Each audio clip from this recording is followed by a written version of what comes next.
Are you worried about your risk? Are you worried about your future? Then listen to this.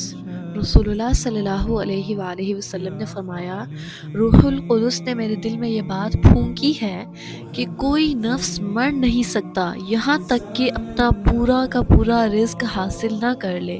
سبحان اللہ، یعنی کہ ایک انسان کے پیچھے جس طرح اس کا موت اس کا پیچھا کرتی ہے نا، موت تو انسان کو آ کر ہی رہنی ہے، موت سے پہلے بھی یقینی چیز کیا ہے؟ حدیث کے ذریعے آپ صلی اللہ علیہ وآلہ وسلم سے ہمیں معلوم ہوتا ہے کہ آپ صلی اللہ علیہ وآلہ وسلم نے فرمایا، جب تک ایک انسان کا پورا لکھا ہوا رزق اسے نہیں مل جاتا، جب تک وہ اسے حاصل نہ کر لے، تب تک اسے موت نہیں آئے گی، کہ کوئی نفس مر نہیں سکتا یہاں تک کہ اپنا پورا رزق حاصل کر لے۔ سو ڈر کس بات کا؟ جب اللہ سبحانہ وتعالیٰ نے رزق کا وعدہ کیا ہوا ہے، جب لکھا ہوا ہے، موت سے بھی زیادہ یقینی ہے کہ آپ کا رزق آپ کو مل کر ہی رہے گا۔ تو بس بات اتنی سی ہے کہ اللہ کے وعدوں پر یقین کریں، محنت کریں اور توکل کریں، اور دیکھیں اللہ تعالیٰ آپ کے لیے کیسے راستے کھولے گا۔